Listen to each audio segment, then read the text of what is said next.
What better way to show God's love than to help somebody in need? And this Handyman Ministry, what it does, it connects volunteers that want to serve with people that have a need. What we're trying to do now is to involve volunteers in mission. Now, the Handyman Ministry is done through local churches.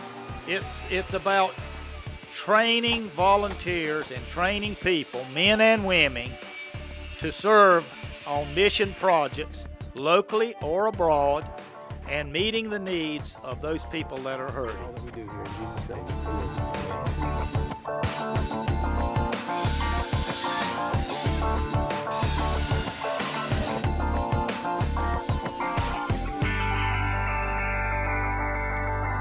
First time I ever went on a mission trip, I don't know, I got hooked on it, it got in my blood or something, and I've never been able to push it aside since that time.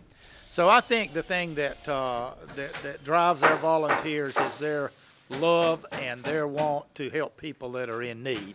One of the important things is there's got to be a key leader in that church that gets people excited about it. I know at our church people probably got tired of hearing me, but it's a passion for me that we help everybody that needs help. We made a commitment to rebuild finally 700 homes on the Gulf Coast, and we ended up there in January at our 2-year commitment rebuilding 716 homes. We had a lot of folks travel to from North Carolina and many other states to help with the rebuilding in Gulfport. But at the same time, we did not overlook our local missions here. We're in Wentworth, North Carolina, in Rockingham County. In disaster relief, I got involved in the Stoneville tornado in 1998. And then what impressed me was that North Carolina Baptist men came in and did tree cleanup. And it was the most organized effort that I've ever seen. So I said, wait a minute, I'm a Baptist, I need to get involved in this. And so the rest is history. And I believe the Lord calls people to do different things. There's people that's never gonna go overseas. But there's people that may not go overseas, but they will work locally. Right. Now, see, you're good, and you flip that shield and you're good to go. There you go, baby. Well, there we go, we're ready now.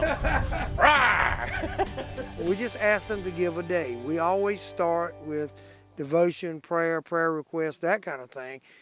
But I knew that there was people out there that would love to get involved on a monthly basis. We were, I think, 8 the first Saturday. And the most we've had was 47. Several years ago, we started doing just local projects when people had a need, whether it was doing roof repairs or bathroom floor repairs or handicap ramps or whatever their need was. And we still do a lot of those types of things. We're involved in disaster recovery and we have our hands in a whole lot of different areas. But for some reason or another, we kind of started specializing in handicap ramps. We started building, we built one once in a while, and then it got to be we were building them more often, and now it's developed to the point that we build one almost every Saturday, and a lot of times we build 1 or 2 or 3 even during the week. To give you an example of the needs, we have 5 more ramps that need to be built between now and next Wednesday, because we have 5 different individuals that are in desperate situations, either in the hospital or some type of a rehab situation. They're not even going to be allowed to go home until they have a ramp in place. Well, Donnie is our construction coordinator, and Donnie does this for a living, but he just has a real passion for meeting people's needs. Donnie will not turn down a request for someone that has a need. He doesn't let physical limitations, finances, or anything. Basically, when the request comes in, we make the commitment to do it, and we just feel like that's being obedient to God. Tim, you're laying down on the job again? We're on the east side of Smithfield, and we're building a handicap ramp for a lady here that's reached the point she can't go up and down the stairs any longer.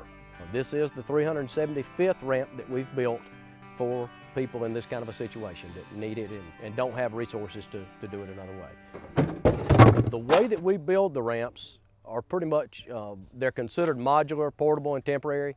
So they're easily removable. We can pick them up and take them to another location. When the homeowner reaches the point where they don't need the ramp again, we take the ramp and put it somewhere else so that it can be used. That way we're trying to be good stewards and try to stretch our dollars as far as we can. When I first started doing mission work, I had never used a drill or, any kind of power tool, and then Donnie taught me how to do it.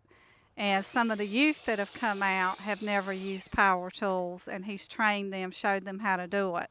So as long as you're physically able to do it and you're willing to do it and you have a heart for it, that's really all it takes. Well, basically, we're just building a ramp, like building different sections, and then doing rails. The two youth that are here now, unless there's something going on in their family that they can't control, death or illness or out-of-town situation, they're on every ramp. Well, because I think there's a lot of ways of ministering, and that building ramp, it shows them that you care about them, and they can see Jesus through you by the love you show someone. In fact, they're to the point now they call me and tell me if they're not coming on a Saturday. In fact, both of them will be upset with their parents if they decide to go out of town, they can't come work on the ramp. We have people that have joined the church because of the types of things that we do. They want to be hands-on. We need to develop more churches involved in this so that we can spread that joy of being able to help people around. Back in 2001, I had leukemia, and people did for me. And so it's just a way, I can never pay back what those people did for me, but I can do it for other folks. Different people are motivated by different things, but mainly it's the love of God. God has blessed us with good health and the ability and the tools and materials and finances to do it. So we just want to share that hope that Jesus Christ has in us.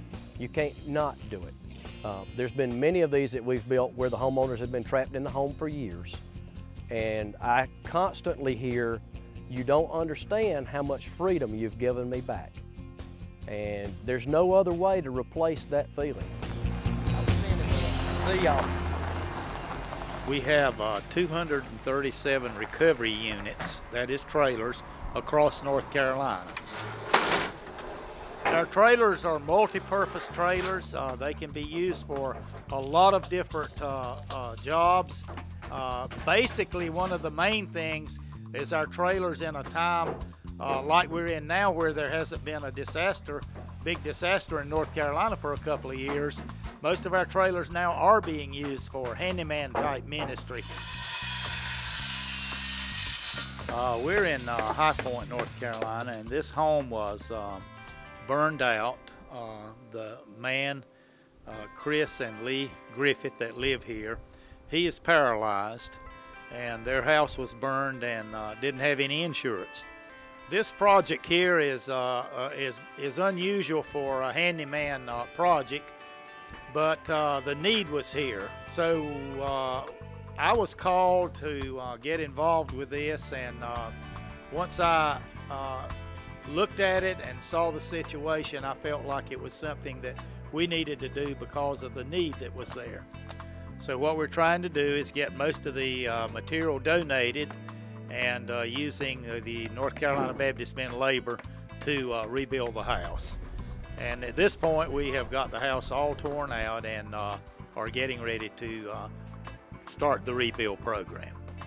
You can begin doing handyman projects with one person. If you've got one person that says, I'm going to do it, I'm willing to do it, I want to do it, I'm going to do it, will you come along and be with me? One thing that I'd like to challenge people to do is, if you're a contractor or if you work for a building materials place, or maybe you're a homeowner that's remodeling a deck or something, and you have usable materials that can be used for this. Basically anything that's more than 42 inches long is treated material.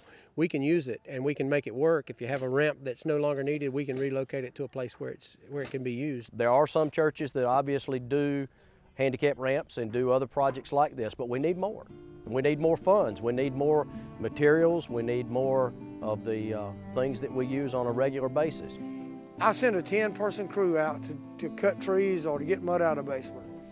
During the process of that job, that homeowner is going to walk up and start talking to somebody. And at that point, the physical work is done for you. Your job then is to relay God's message to this person. North Carolina Baptist men changed the face of Gulfport.